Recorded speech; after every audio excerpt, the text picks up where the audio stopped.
माझ्या मनातील राम. राम, श्रीराम, प्रभू रामचंद्र ही नावे ऐकली की मनातील भावना उचंबळून येतात.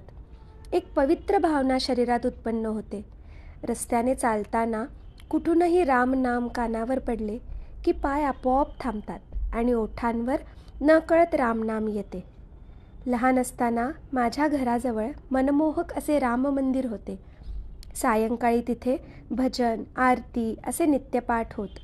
आम्ही कुटुंबीय दररोज सायंकाळी मंदिरात जात असू.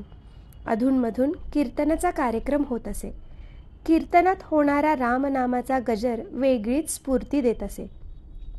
रामनाम घेताना भक्त भक्तिपूर्ण अंतःकरणाने जाग्यावरच उड्या मारत ते पाहून नकळत मी सुद्धा उड्या मारत असे.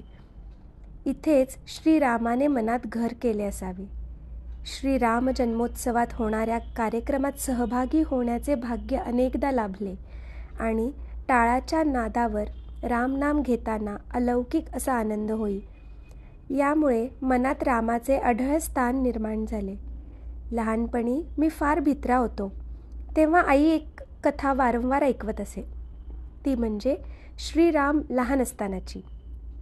महाऋषी विश्वामित्र अनेक ब्राह्मणांना घेऊन यज्ञ करत होते, परंतु काही राक्षस त्या ठिकाणी येऊन प्रचंड प्रमाणात नासधूस आणि ब्राह्मणांना त्रास देत होते.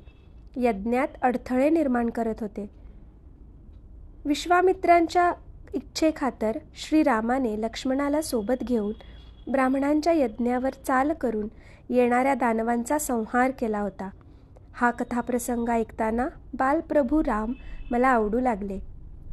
बालवयात रामकथा ऐकण्याचा छंद जडला तो आजही कायम आहे. रामकथेमध्ये आणि नामामध्ये इतकी गोडी आहे की त्या पुढे जाऊन काही आहे असे वाटतच नाही. रामनाम घेताना कधी कंटाळा येत नाही. रामनाम हवेहवेसे वाटते.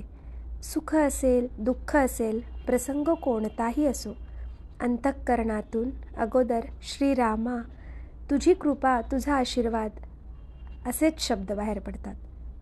माझ्या जीवनात रामाचे अनन्यसाधारण महत्त्व आहे. श्रीरामाची अनेक गुणवैशिष्ट्ये आहेत. श्रीराम मातृभक्त आहेत. प्रभू राम पितावचन पाळणारा आहे.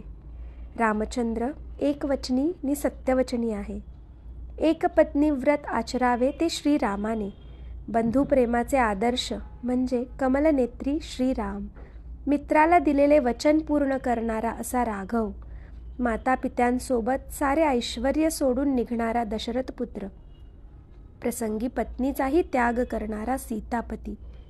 वसिष्ठांचा आदर्श शिष्य ब्राह्मण रक्षक माझ्या मनात आहे. श्रीराम माझा देवगुरू आहे. मेघश्याम माझा तारणहार आहे. श्रीराम माझ्या तनमनात आहे. त्यागमूर्ती श्यामवर्णी राम माझ्या मनात खोलवर आहे. लहान असताना रामकथा ऐकताना मला असे वाटायचे की आपल्या मनात असलेला राम हनुमंताप्रमाणे छाती फोडून दाखवता येईल का? जसजसा मोठा होत गेलो तसतसा राम अधिक जवळ येत गेला. दूरदर्शनवरील रामायण पाहून श्रीरामभक्ती अजून दृढ झाली.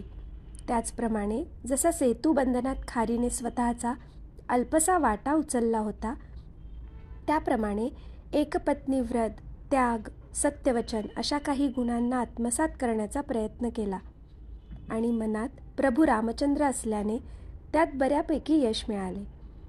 मी जे काही करतो ते सारे रघुनंदन करून घेतो. तो मनात वसतीला असल्याने तो प्रत्येक गोष्ट माझ्याकडून करवून घेतो ही भावना दृढ होत गेली. कालांतराने गुरुमंत्र घेण्याचा विचार मनात आला. त्यावेळी परमपूज्य ब्रह्मचैतन्य गोंदवलेकर महाराज यांचे नाव पुढे आले. ते यासाठी की गोंदवलेकर महाराज हे हनुमंताचे अवतार होते. रामनामाचे महत्त्व त्यांनी तळमळीने भक्तांच्या हृदयात उतरविले. श्री गोंदवलेकर महाराज यांचा अनुग्रह घेतला आणि रामनामाचा गोडवा अजून वाढला. संसारातील छोट्या मोठ्या गोष्टी श्री गोंदवलेकर महाराजांच्या माध्यमातून श्रीरामाला सांगू लागलो. जीवनात यश मिळत गेले. मात्र प्रत्येक वेळी मनात एक भावना असते, करता करविता तो एकच श्रीराम. श्रीरामाचा माझ्यावर असलेल्या कृपा आशीर्वादाचे एक उदाहरण म्हणजे प्रभू रामचंद्रांच्या परमपूज्य गोंदवलेकर महाराजांचे आशीर्वाद. परमपूज्य श्रीनिवास पुराणिक गुरुजी यांचे आशीर्वादात्मक प्रेरणादायी मार्गदर्शन यामुळे मी रामायणातील अमृतकण हा 47 भागांचा ग्रंथ लिहून प्रकाशित करू शकलो. यामागे अंतस्थ प्रेरणा मनात असलेल्या रामानेच दिली. एकूण काय तर श्रीराम माझ्या कायम मनात आहेत, कारण रघुनंदन माझी माता आहे, सीतापती माझा पिता आहे, हनुमंताचा सखा माझाही मित्र आहे. मी नेहमी माझे मन मित्राप्रमाणे प्रभू श्रीरामचंद्राजवळ व्यक्त करतो, कारण तो माझ्या अगदी जवळ आहे, मनात आहे.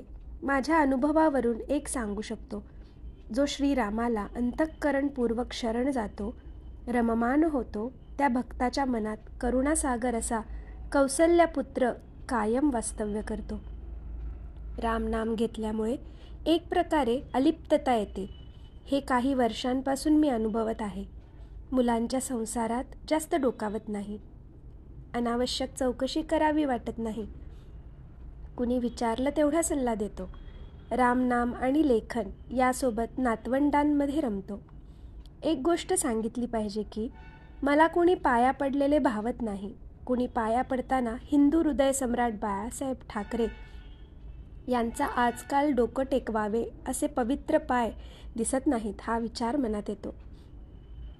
कुणी पाया पडले की मनात राम आणि ओठांवर नाम असल्याने आपोआप जय श्रीराम हा नामोच्चार बाहेर पडतो.